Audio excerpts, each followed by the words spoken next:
I'm Teresa Caraggio, and this is Third Paradigm. Today, I'm wading into the most controversial issue in our anti-vaxxer space, which is the no virus agenda.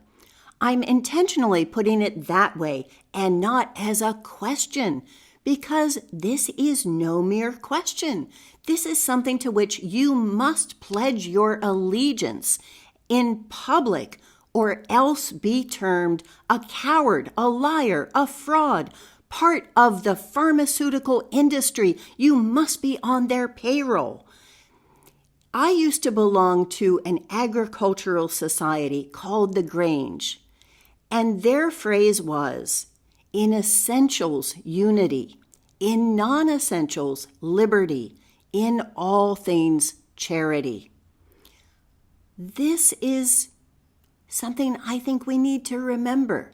And the question that I'm looking at is this essential for us to have unity on, or can we have liberty, and should we have charity? Let's look at this.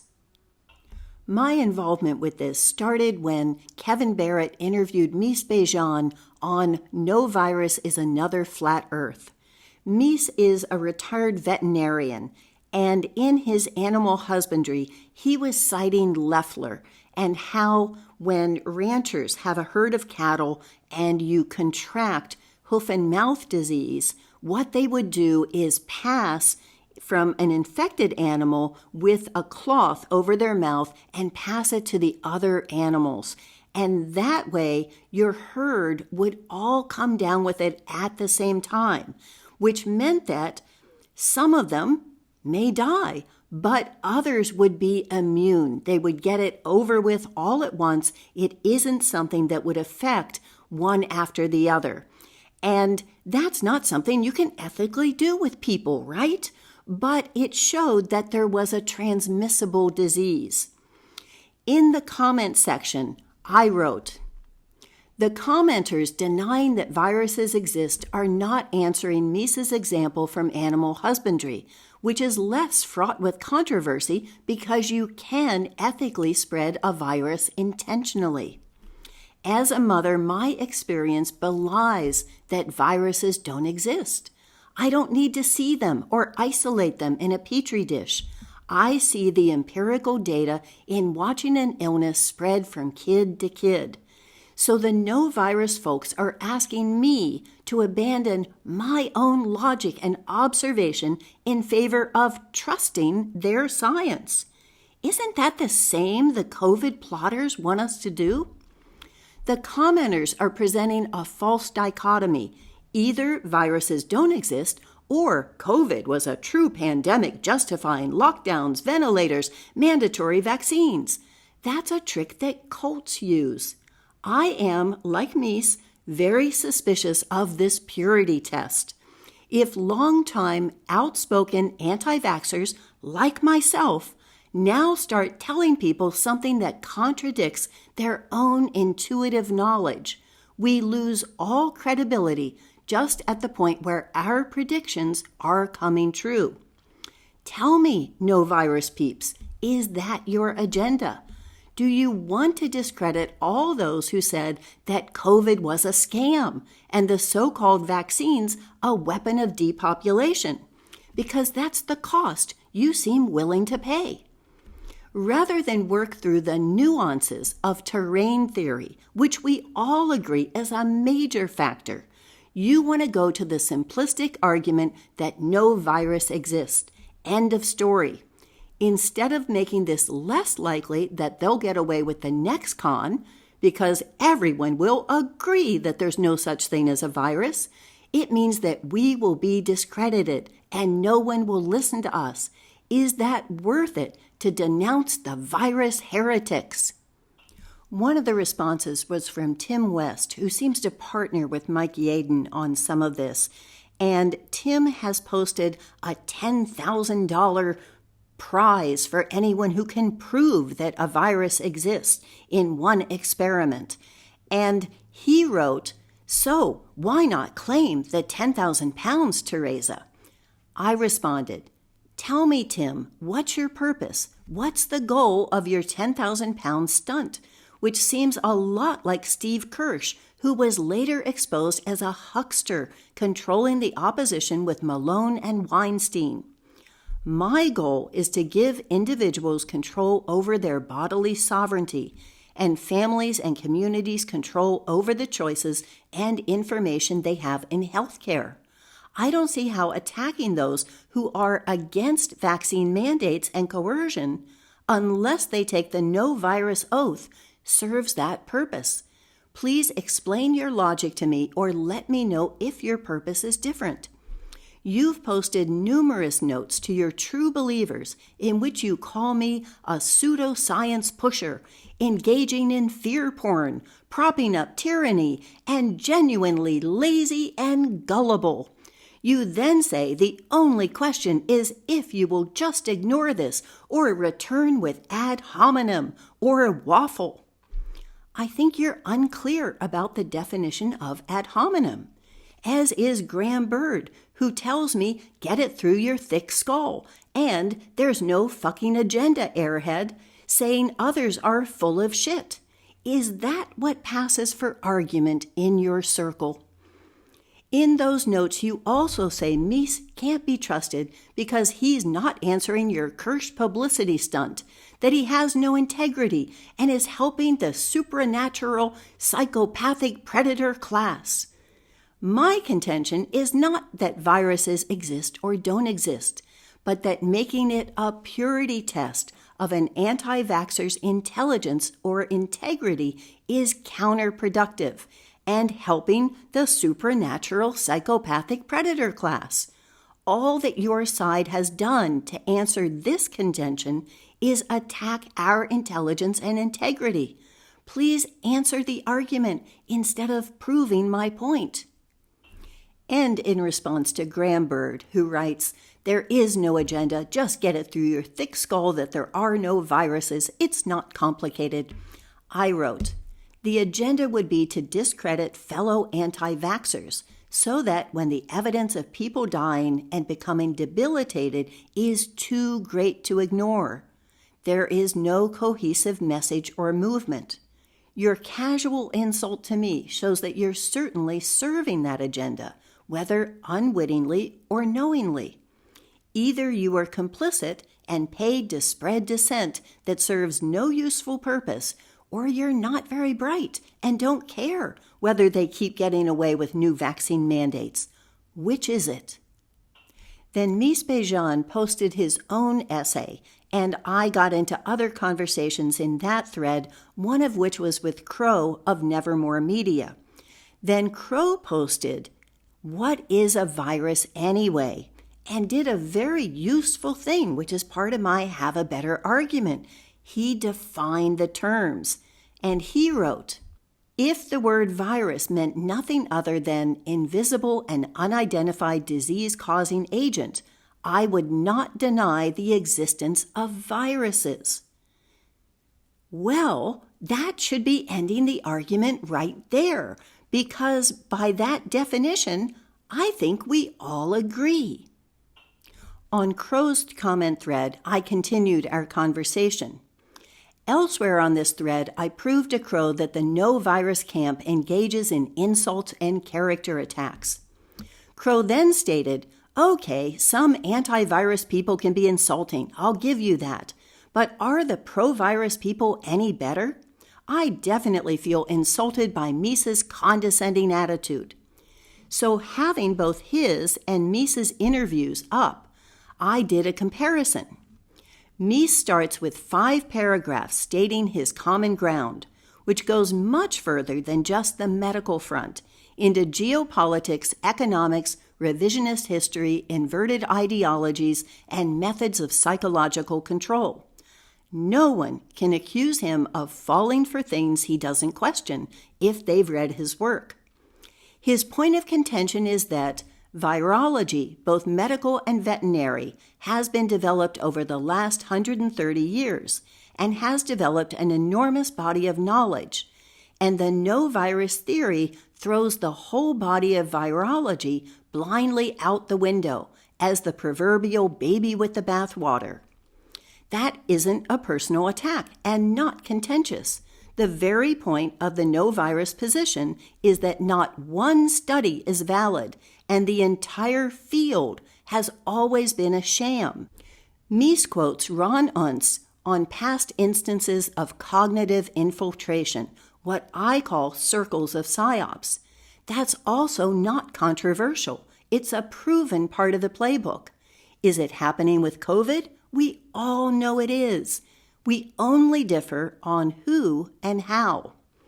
On Crow's Substack, he writes, Mies Bejan has unleashed a deluge of posts in which he attempts to convince his readers that people who deny the existence of viruses are a bunch of credulous dupes who have fallen for a psyop meant to divide the truth movement.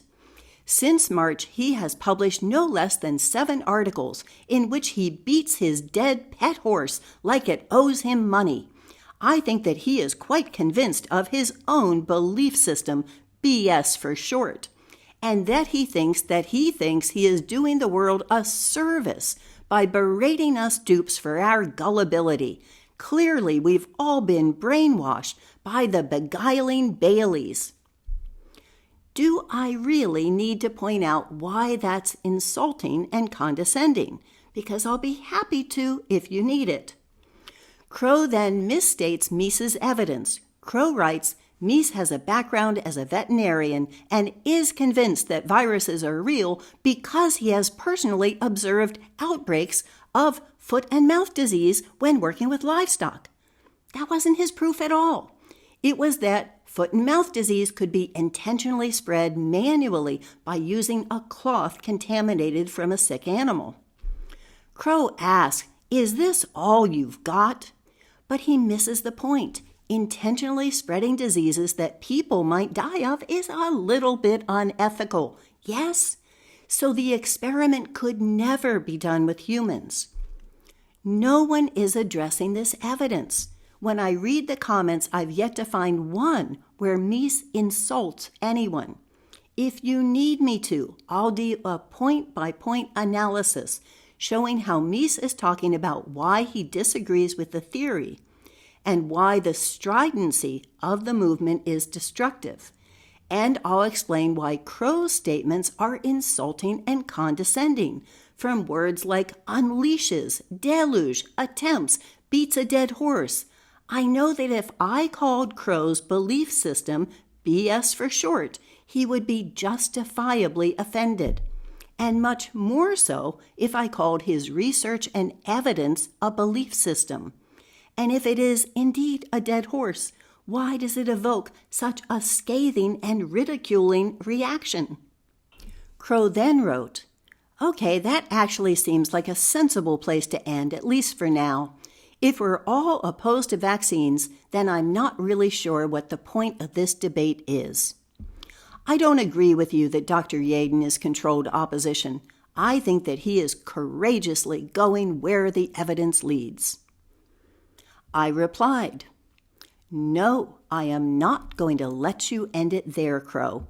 You're saying if we're all opposed to vaccines, then I'm not really sure what the point of this debate is, as if you didn't start the debate on Mies's article by insulting him, ridiculing him, calling him names, accusing him of intellectual dishonesty, and telling him that he should retract his article. I think you owe him an apology. Mike is courageously leading you in a direction that will make sure no one ever takes you seriously outside of anti-vax inner circles. I don't think he's controlled opposition. I think he's controlling the opposition. He also posted that opposing digital ID was the hill to die on. Not Palestine, not the Rothschild banking dynasty, digital ID. Gabe, who's done more work on cyber privacy than anyone I know, wrote in the comments that for young people, that would make them unemployable, dependent on their families, unable to travel. We need to create the infrastructure to make that possible. He got so much hate in the comments, especially from Tim West, which Mike did nothing to moderate. that he wrote his own article, which led to an interview on the Corbett Report. As a retired ex-pharma exec, I don't think Mike is as vulnerable as those he's advising to die on that hill. But the more that anti-vaxxers are disempowered, the more it serves Big Pharma. I don't think it takes courage to tell other people what to do and how to think, or to call them liars and frauds. Crow replied, I don't think that sugarcoating the truth to make it more palatable will ultimately be beneficial. You seem to be sidestepping the main issue. No one can provide convincing proof for the existence of viruses. Mies is quoting from an 1897 experiment, which 1, didn't involve humans, 2, didn't have a control group, and 3, happened decades before virology even existed. If this is the strongest argument you can make, that shows the weakness of the pro-virus position. I answered, who said anything about sugarcoating the truth? Have you ever seen me sugarcoat anything, including my critique of your arguments? If we didn't know each other personally, Anton, I'd be wondering if you were a bot. You just wrote, if we're all opposed to vaccines, then I'm not really sure what the point of this debate is. That conceded the point being made by Mies and myself. We don't care what you believe, and we're not calling you a liar. We just don't agree. Then you went straight back from conceding the point to attacking him. There's a name for the rhetorical device of nitpicking points irrelevant to the whole. Nitpicking.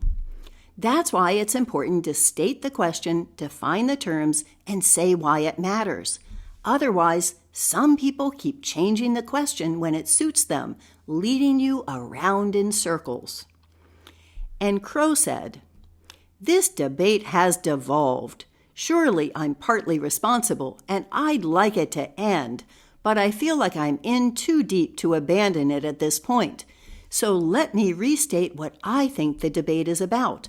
The no virus position is that no real proof for the existence of viruses, as defined by virology, exists. The 1897 experiment cited by Mies Bejan is wholly inadequate. So let me ask you this, Teresa. What proof do you have for the existence of viruses? You seem to be a passionate believer in virology. On what do you base this belief? And then Crow closed the comments to make sure I couldn't answer. The last example I'll give of this is on a site called Fraud Prevention Hotline, which is run by Sławek and Mike Yaden. And in this, it's subtitled, The Alleged Existence of the Virus is Defended by Propaganda in Order to Manipulate and Terrorize Humanity under the Pretext of Pandemics. It cites Catherine Watt, and she gives this dialectic, saying that 1, if there are airborne threats posed by stable, unique, specific, disease-causing, airborne, transmissible biological organisms, known as viruses, then 2, such threats justify societal and government-directed preparation, responses, or countermeasures, and 3, vaccines are useful responses because, so the deception runs, vaccines protect people from the threats in a pathogen-specific manner. The top comment on this was from my very good friend Kathleen Devaney, who wrote, "Thanks for this. Yes, exposing the virus lie is fundamental. That goes and all the others resting on it go too. It matters." And that was perfect, because my steps to a better argument are 1, like the person you're arguing with. What could be better? And 2, state the question. 3, define the terms. And 4, say why it matters. In my reply to her, which I don't have because Sławek and Mike Yaden took it down, I said something to the effect of, here's why everyone keeps saying it matters, because if we can convince the people who are pro-vax of this, that there's no such thing as viruses, then they won't fall for the pandemic again. And it will be easier to convince them of that than it will be to convince them that the vaccines were harmful, even though people are dying around them. And there's a lot of evidence and personal experience that they have of those harms. But instead, we think it will be easier to convince them there's no such thing as a virus. So what I say is that in order to prove that point, what they need to do is go talk to their neighbor. Go talk to your pro-vax buddies. Convince them there's no such thing as a virus. Tell me how that goes. Because I sure don't think that's going to be any easier. But if that's your reason for why it matters, you go do that experiment and come back and talk to me. So Kathleen wrote in reply to that, "Hey, Teresa, thanks. I get your point and appreciate the breakdown for a better argument. I do think it matters. The question on whether viruses exist, and this comes down to number 3, define your terms. I think that's where we run into problems. Invisible infectious agents could be pathogens dispersed in specific locations, what I think we saw with COVID, rather than a globally circulating respiratory infection that was contagious. The way we've been taught to think of viruses is that they are somehow natural and dangerous, and we can catch them from each other. We become dangerous to each other. Does contagion exist? Lots of evidence to suggest it does not, even while we've experienced spread and linked those experiences to what we've been taught, including scary viruses and contagion. I'm not looking to convince pro-vaxxers on this. That's like skipping past reality of chemtrails to a normie who doesn't accept them and going straight to space aliens. Your framing. You think no viruses is a stronger argument than losing your loved ones? She doesn't.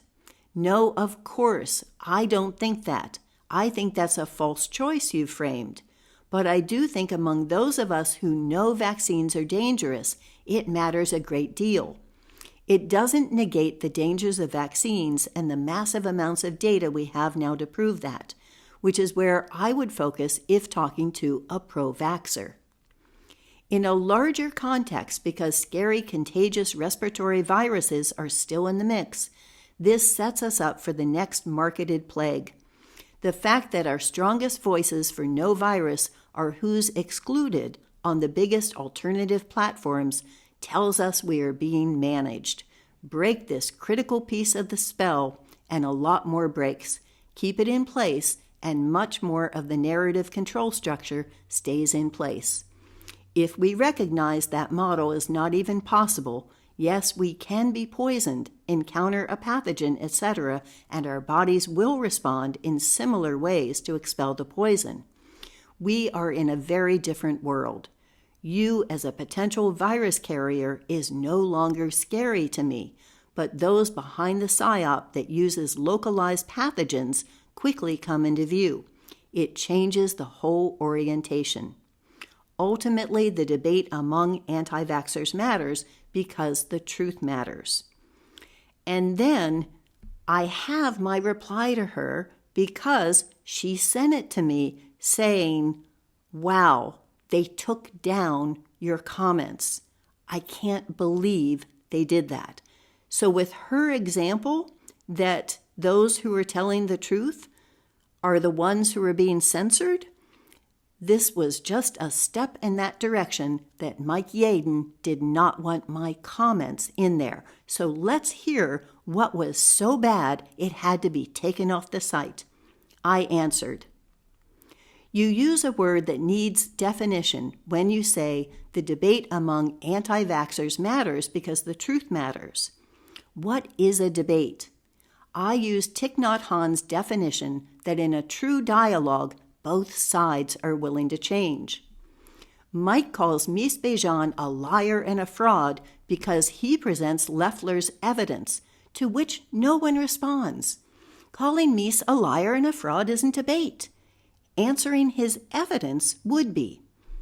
I question Catherine Watt's integrity because she partners with Sasha Latipova, who's demonstrated her lack of integrity on my site. However, maybe Sasha is her keeper. I was keeping an open mind.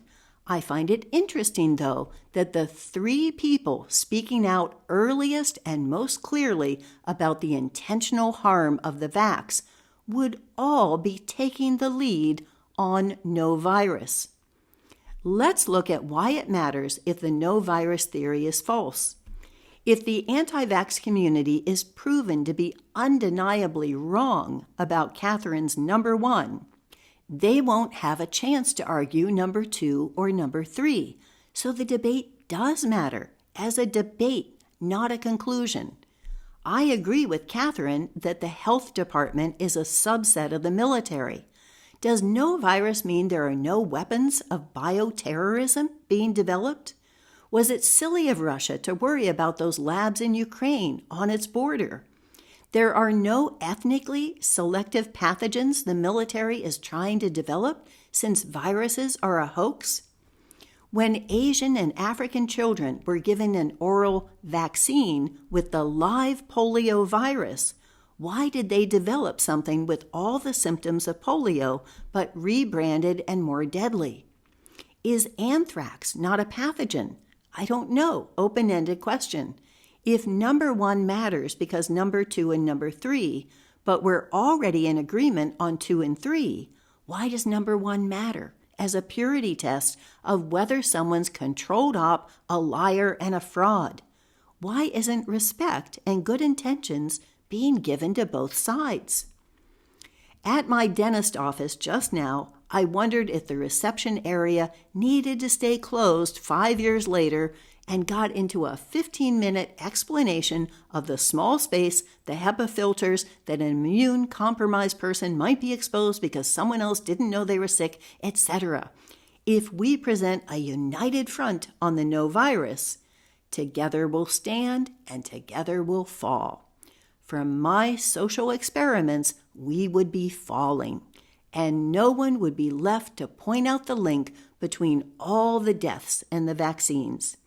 As ex-pharma execs, is that what Mike and Sasha want? For anyone who missed it, here's my expose on Sasha Latipova, and this is my COVID playlist, which goes back to 2021 for anyone who doubts my anti-vaxxer street cred. Thanks for watching.